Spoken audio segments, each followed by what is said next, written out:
went to a place when my mom visited, and they had the chicken soup. It still has like the head and the feet on it, and so it's in the bowl. And my mom's sitting there, and they pull it off, and there's this chicken head looking like right at her, and this foot, like the claw coming out, and she screams in the restaurant. And so we had rented a scooter, but what happened was we were going around a turn, and one of the tires went flat, so the whole thing just kind of went like that, and it flipped the scooter. We went down, she actually landed on top of me and ended up breaking my shoulder blade.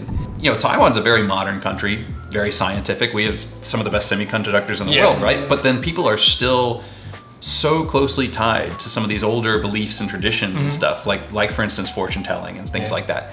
That was kind of a culture shock for me, was just how seriously people took that. Hello everyone, Andres here. I'm today with another video to introduce you Adam, who came to Taiwan almost 17 years ago. In the meantime, this place changed a lot, so we're gonna listen to his story, why he came here, what he expected, what happened during that long period of time. Because for me, like, you know, I don't meet too many people who've been longer than me here and still look young. So everybody, let's say hello to Adam. Hi. Hi, so thanks for having you here. So what is your story? What attracted you to Taiwan? Okay, so actually when I was in university, I studied computer science, specifically focusing on artificial intelligence, AI. Okay. But when I came here, it was actually post-dot-com bubble. So that was when, like, you know, you had Yahoo and all these big companies came up. A lot of them kind of collapsed, but this was pre-iPhone. So the app development wasn't really a thing yet. So there was a lot of people who had been working in this who were out of jobs, a lot of people who were, you know, getting degrees in this so they could get jobs, but the jobs just weren't there. And then my cousin, he actually had taught in Taiwan for 2 years, and he said, you know what? If you're not getting anything right now for work, why don't you just go to Taiwan, teach maybe 1-2 years, and then, you know, that'll look great on a resume, you know, having that foreign experience. So he suggested I do that, and I tried it out, and yeah, I came here, so. For 1-2 year. The original plan was, you know, 1, probably 2, but then I stuck around, and now it's I'm in my 17th, so it's been a while. So what happened? How did you expect Taiwan gonna look like? Honestly, I was thinking closer to probably what people usually think of with Thailand, you know, more of the you know, smaller buildings, more rural, that sort of thing. In fact, that was one of the things when I signed up. They said, okay, we'll give you a choice. You can work in Taipei, Taichung, or Kaohsiung. And if you work in Taipei, that's going to be the most westernized, so that's going to be the most familiar to you. Okay. That's going to be the most comfortable. Kaohsiung is going to be the most local or the most Taiwanese, and then Taichung is going to be somewhere in the middle. So I figured if I'm going to do it, I'm just going to jump in the deep end and go for the most, you know, exotic. Local. Yeah. Go for the most, you know, I want that true Taiwan experience, so then that's why I chose Kaohsiung. How was the first year in Taiwan? The first year was actually really good. I had a lot of fun. I went to Spring Scream, I met a lot of new people. You know, Taiwanese people and foreign people. So yeah, got into a couple of motorcycle accidents. You know, so a couple of I was getting into an accident on average maybe every 4 to 6 months for my first 2 years here. It sounds like that. Yeah. Yeah. After that, after that I kind of learned the flow of traffic, and now I've been pretty good since then. But that first year was pretty rough. So what's the story about you? So I have these two here, and these are actually related to some of those motorcycle accidents that I talked about before. What happened was I got into the one accident, then later on my wife, then girlfriend, we went to Green Island, and so we had rented a scooter, but what happened was we were going around a turn, and one of the tires went flat, so the whole thing just kind of went like that, and it flipped the scooter. And so we went down, she actually landed on top of me and ended up breaking my shoulder blade. So it was just a little crack. But anyway, so I got into that accident, and then my wife's mom said, oh, you know, we don't want him to get in any more accidents. We're gonna give him this one. And that's when I got the black one. And then actually the second one, the yellow one, was when, I guess it was a little bit before my wife and I were gonna get married. And my mother-in-law, she said, you know, you need a proper Chinese name, because, you know, typically a lot of times foreigners just use the English or the Chinese translations of their names, right? So like, for instance, I'm Adam, so a lot of people would just say Yadan. But then she said, no, you need a proper Chinese name. Of course. And so she took me to a fortune teller. The person's like, okay, when is he born? And all this information. And then she talks about, okay, you know, in Chinese, you have the 5 elements, you know, was it metal, wood, earth, water and fire, right? Yeah. And so, she said, okay, well, this guy's kind of out of whack. He's got too much fire. His wood is good. His fire's too high. She said your wood is good. Yeah. I hadn't thought of it that way, but no. I have another story similar to that though. She said, the wood was fine, the fire was too high, water was okay, but I don't have metal and I don't have earth. Okay. So for whatever reason, everybody should have 5 elements. I only have 3. Okay. So she said, okay, well, because of that, if he wears yellow, that should help with the metal because yellow is like the color of gold. So that'll help him with that element. And so then my mother-in-law went out and she got me this yellow one to compensate for that. Okay. So then that's how I got the second one. I see. Yeah. So, but it's something missing, no? The earth. So that was in my Chinese name that they gave me. So my Chinese name, the middle character is Tu or D?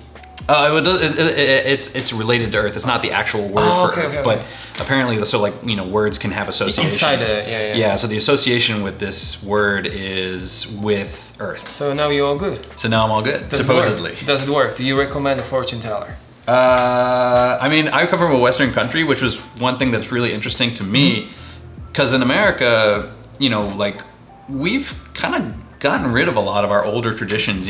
People talk about ghosts and ghost stories and stuff like that, but most people don't really follow it. Yeah, it's mostly just for fun, for Halloween or something like that. But coming to Taiwan, where Taiwan's a very modern country, very scientific. We have some of the best semiconductors in the world, right? But then people are still so closely tied to some of these older beliefs and traditions and stuff, like for instance fortune telling and things like that. That was kind of a culture shock for me, was just how seriously people took that. I think it's actually very interesting because you can actually enter the semiconductor factory and you see a packet of guai next to the machine. Yeah, exactly. And I'm just whenever I see it, I'm kind of oh yeah, guai, and and it's just for me, it's kind of funny, but it's if it works, whatever, Yeah, exactly. It's not hurting anybody. The pineapples everywhere to bring the business. You put a pineapple in it, it's business, but don't bring pineapples to hospitals and police office because you don't want too much business going on there. It's also the fire station, right? So what are other places you shouldn't bring pineapples to?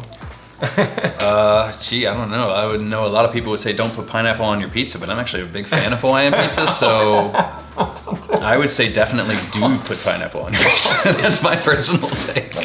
So since your wife sometimes wants to move to States and you're the one who stick to Taiwan, no, we stay here, what are your 5 main arguments? Okay, one, the food is really cheap. Like I said, the cost of living is just so low. Housing's a little bit higher. Just being able to buy food super cheap and things like that. You can live on a fairly low budget, which actually gives me a lot of freedom because I don't have to, just work all the time to be able to survive. Healthcare, obviously, here. A lot of people will talk about American healthcare not being the best. So it's really convenient here. If I need to go to the dentist or something like that, super easy.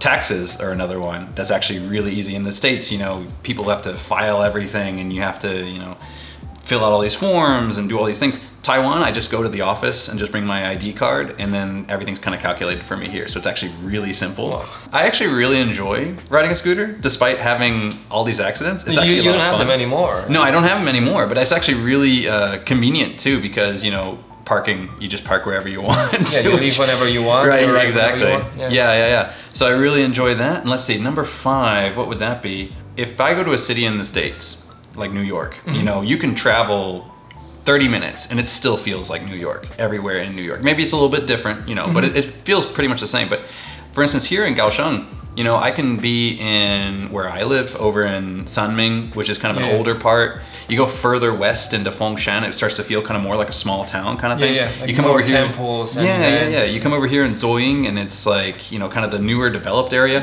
You can go down to the Love River or something like that, and it feels like you're in like a beach town, which over in Sanming, it doesn't. I can completely forget that I live anywhere remotely close to the ocean. So I think just Taiwan. It's true. It's just it's kind of you get the big, you get all those differences like you would in a bigger country like the States, but it's all compact down. So you can actually see these different kind of microcosms of society much more easily. So that's always interesting to me. So since you were talking about the food, the prices are good, but what is actually good to eat in Taiwan? My favorite's gonna be the spring rolls, you know, where you get like the duck and it's got the, I don't know what the sauce is made of, but it's like a brown sauce. Now is the period for that, right? Exactly, this is my favorite time of year. So I took the other guy to the shop, like, you know, like he doesn't speak word in Chinese, and he just say ni hao and xie xie. And like, oh yeah, you got to like you're gonna eat first time the GP go, and like everybody's oh how to hee hee hee, like people smiling, you know. He ate that and it's like tastes like something. Yeah, we went to a place when my mom visited and they had the chicken soup. It still has like the head and the feet on it. And so it's in the bowl and my mom's sitting there and they pull it off and there's this chicken head looking like right at her and this foot, like the claw coming out, and she screams in the restaurant because she was not expecting that at all. Today we have Adam, and if you want to find him on social media, how would you do that? You can go on to Middle Aged Gaming on YouTube is probably the fastest way to find it. I also would like to ask you, if you know someone or you think you are suitable for like being interviewed here, like just write me a message on, you know, my social media email, and maybe we can meet here in real life, right? Thank you very much. I hope you enjoyed the video, and make sure you subscribe to my channel, and I will see you next time. Bye bye.